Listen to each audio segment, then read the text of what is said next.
That day, the ship Alabama, laden with cargo, was approaching Somali waters. Captain Phillips carefully checked everything on board. Due to the increasing prevalence of piracy in recent years, he decided to conduct an anti-piracy security drill. Once they encountered pirates, their job was to protect the ship and then quietly wait for support from behind. As soon as he received the order, the first mate sounded the security alarm. Hearing the alarm, the crew members immediately jumped out of their beds and returned to their defensive positions, their eyes revealing fatigue and reluctance. They had performed countless security drills like this one. In the crew's view, all of this was useless. While everyone was reluctantly performing their duties, Captain Phillips in the bridge suddenly noticed on the radar that two strange boats were approaching them at a terrifying speed. With his extensive experience, Captain Phillips immediately recognized the danger, so he notified the chief engineer to increase the ship's speed, while also asking the first mate to adjust their course, taking the opportunity to see if the other two boats would change course to follow. The result was not unexpected. The other party was still in hot pursuit. Realizing the danger, the captain hurriedly made an emergency announcement. The drill had become a real battle. Everyone was to return to their positions immediately.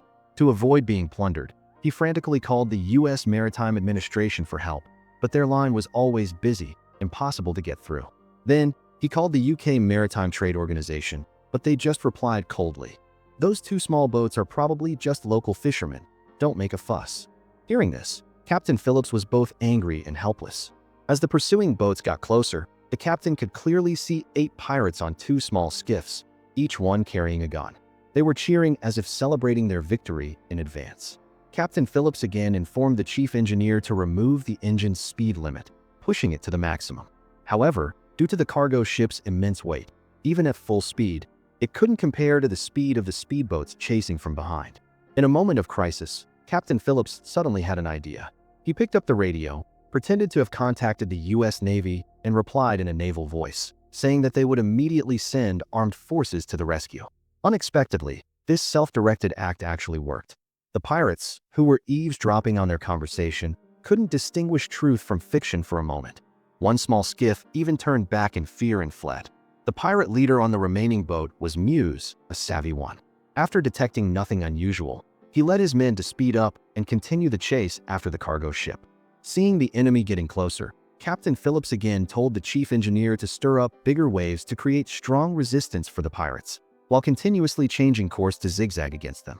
Finally, after a few rounds of this, the pirate boat's engine couldn't take the pressure, lost power, and came to a stop in the middle of the sea.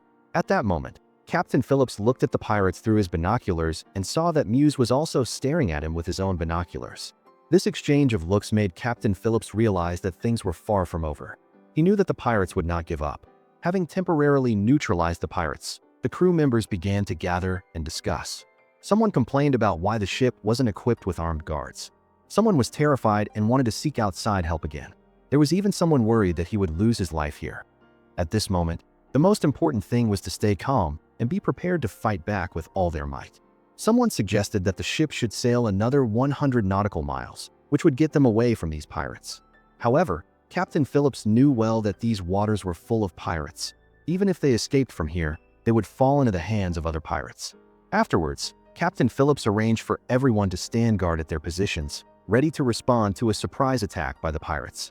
Muse, having failed during the day, didn't return to the mothership until evening. However, the damaged engine wasn't so easy to fix.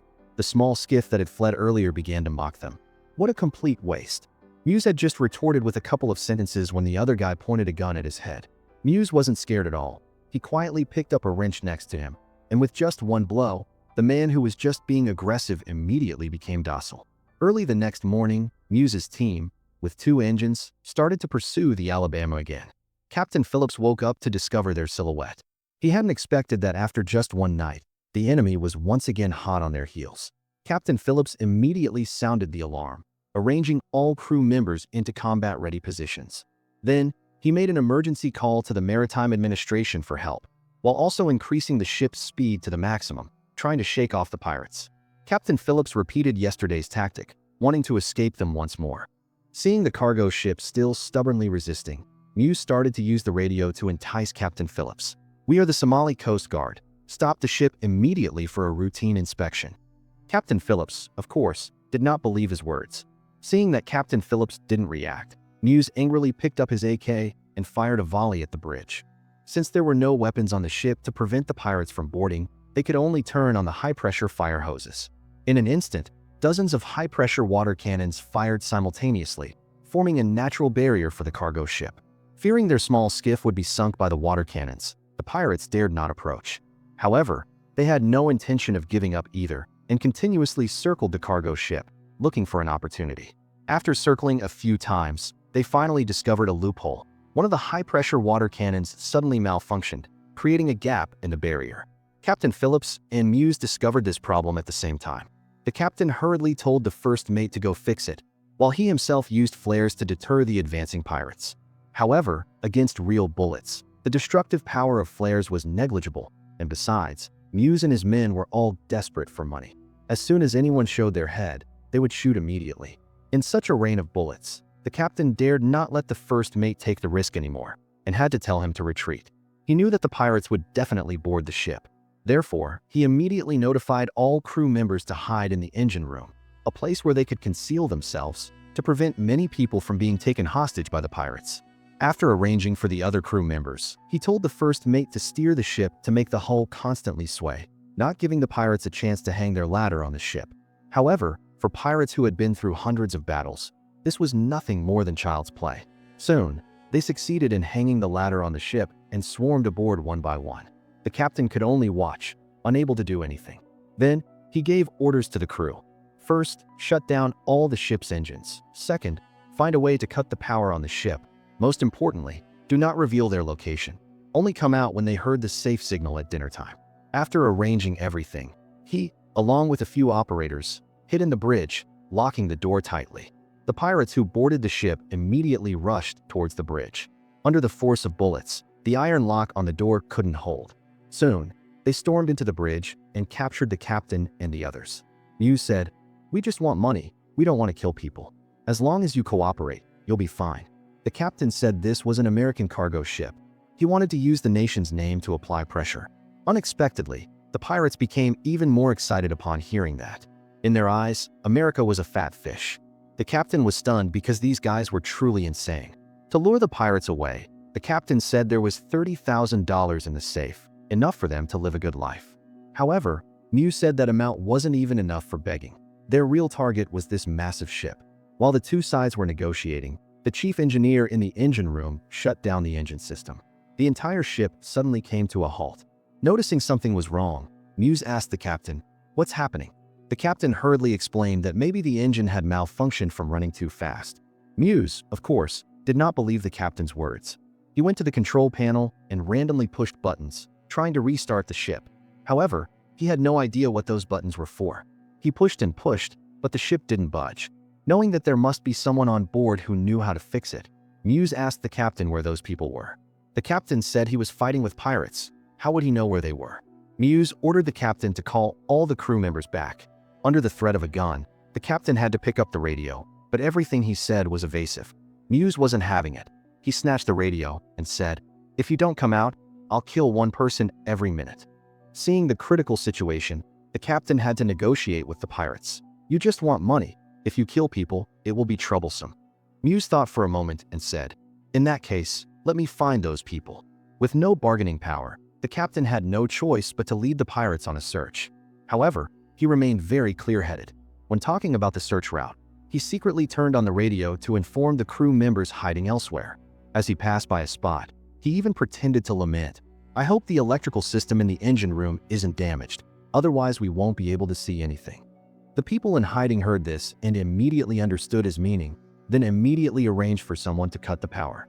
Muse, afraid the captain would secretly contact the crew, made the captain leave the radio in the bridge. Along the way, he deliberately led the pirates in circles, hoping to delay for time. Unexpectedly, Muse accidentally saw the ship's structural diagram on the wall. He was an experienced man. Just a glance was enough to realize that the engine room was the best place to hide. He immediately told the captain to lead them to the engine room. The captain panicked upon hearing this, but he quickly thought of a way to delay. He pretended to be calm and said that the engine room had no windows, was hot and stuffy, so it was better to get some water from the galley first. Muse agreed to his suggestion. When they entered the galley, the captain enthusiastically introduced everything. At this moment, a crew member who was getting supplies passed by. Hearing the noise, he quickly hid.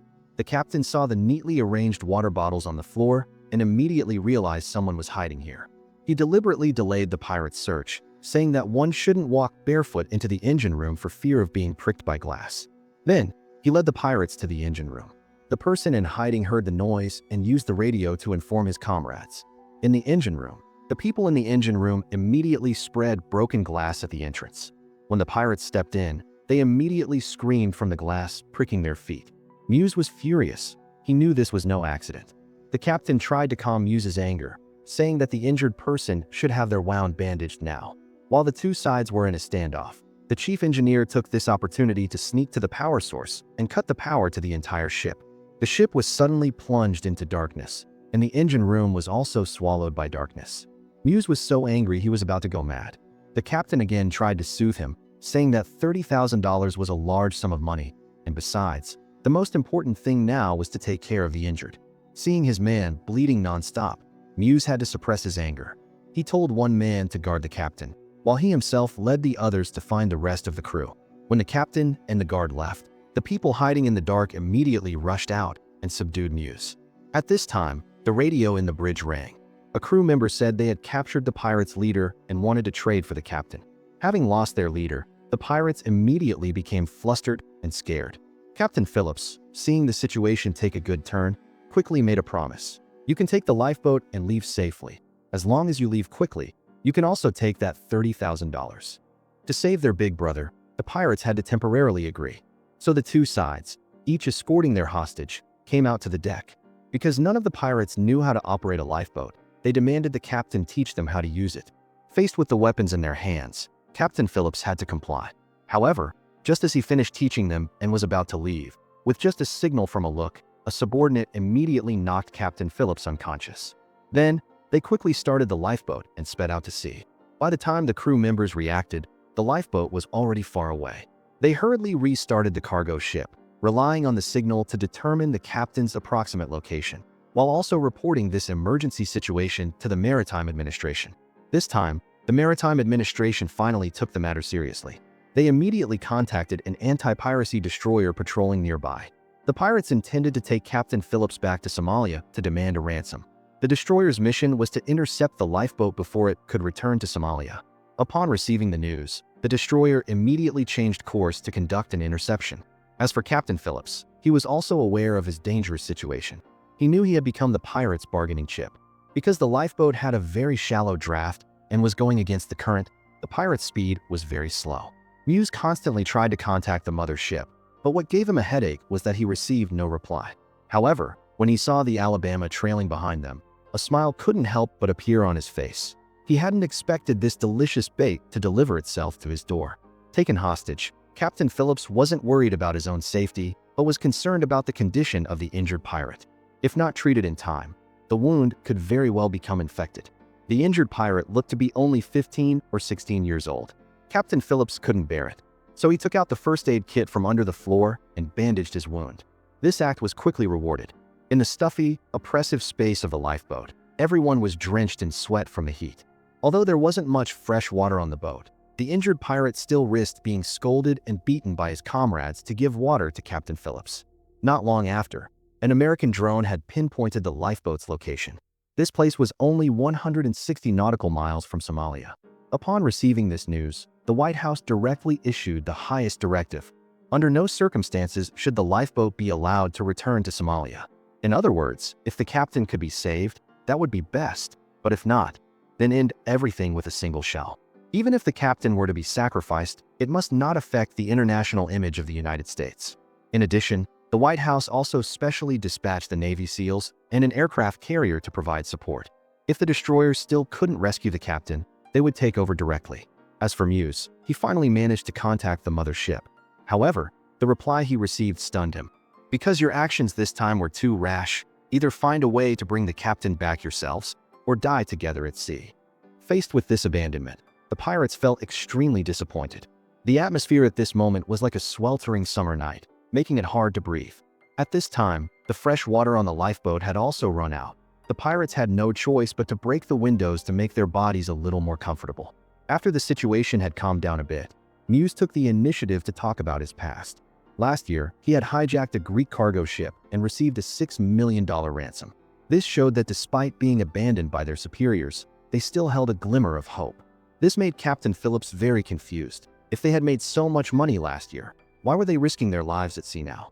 This question completely broke the pirate spirit. It turned out that every time they plundered money, they had to turn it over to the local warlords, while those who did the dirty work like them only received a pitifully small share. Speaking of this, one pirate was so angry he wanted to shoot Captain Phillips for talking too much. Muse saw this and hurriedly stopped him. Just at this moment, a roar suddenly echoed across the sea. It turned out the anti-piracy destroyer had arrived. The waves created by the destroyer almost capsized the lifeboat. Seeing the American destroyer, a panicked Muse hurriedly said that they were just fishermen, not a terrorist organization. If they wanted the captain, they should bring a $10 million ransom. To calm them down and buy time, the destroyer's captain said that money was not an issue, they just needed time to arrange it. The next morning, 2 rubber dinghies, under the pretext of bringing drinking water and food, headed straight for the lifeboat, while the cargo ship Alabama left the area. Captain Phillips realized that this was the U.S. military clearing the battlefield. He advised Muse to quickly think of another way because the U.S. military would not come to negotiate with pirates.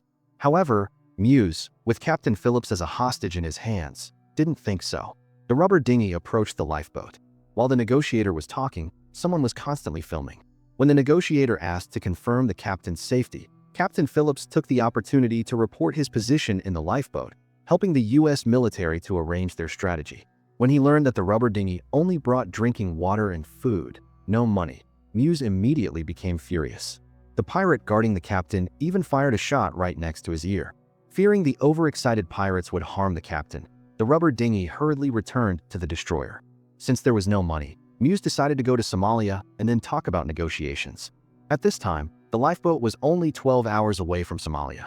Although the aircraft carrier had arrived, the Navy SEALs wouldn't be able to approach until night. Seeing the tense situation outside, Muse kept muttering, "Everything will be fine. When I have money, I'll go live in America." Seeing the warships and aircraft carrier outside, Captain Phillips knew that Muse and his men were doomed. The U.S. Navy would not let them win, nor could they let them win.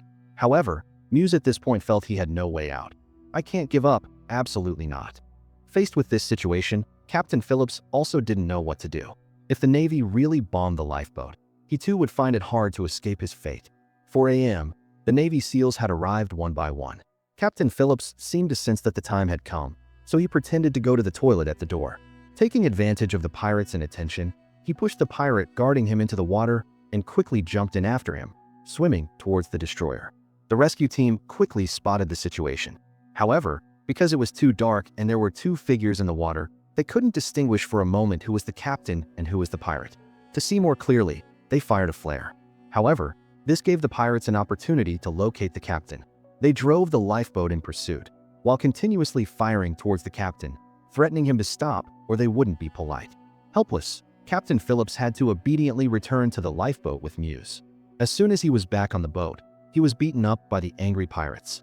Just then, the aircraft overhead began to circle, and several warships also surrounded the lifeboat. Muse felt he had been played, so he took the captain hostage to resist. They would rather die here than go to an American prison. The pirates decided to kill the captain. As they were about to pull the trigger, the rescue team sent another negotiation signal. $10 million was not a small sum. Someone needed to come over to exchange it directly.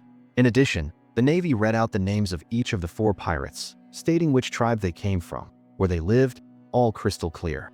It turned out that after filming during the day, they had immediately investigated these 4 men. The U.S. military said, "We have spoken with the village elders. They are also on their way to discuss this transaction together." Although he knew this was very likely a trap, Muse had to agree, because at this point he had no way out. The lifeboat's fuel was about to run out, and a storm was approaching. If they didn't end this negotiation, it would be a dead end anyway. So, he agreed to have the lifeboat towed to a safe sea area and to go negotiate in person. After getting his agreement, the rescue team sent a speedboat to pick him up. When confirming the captain's safety, they threw him a package, saying it was to avoid catching a cold, best to put it on. When he discovered it was a reflective vest, Captain Phillips immediately realized that the U.S. military was planning to use force. The U.S. military had secretly installed a listening device on the lifeboat. Then, Muse went with them onto the warship. The rescue personnel led him into a cabin, saying the elders were on their way. On the other side, once all the snipers were in position, the warship suddenly turned on all its floodlights. The blinding light made it impossible for the pirates to open their eyes.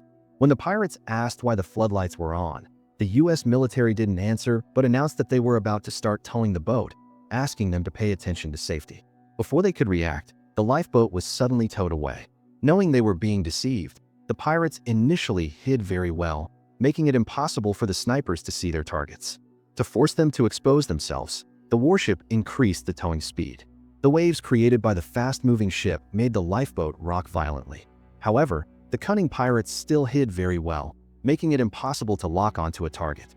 When the pirates complained again about the waves being too big, the commander said they would shorten the tow rope. When the lifeboat entered calm waters, it would stabilize. The pirates had no choice but to agree. This made Captain Phillips realize that the US military was about to use force. If the operation failed, he might have to die with the pirates. Thinking of this, he hurriedly picked up a pencil on the floor and began to write his will. The cable was gradually shortened, and the distance between the lifeboat and the warship grew closer.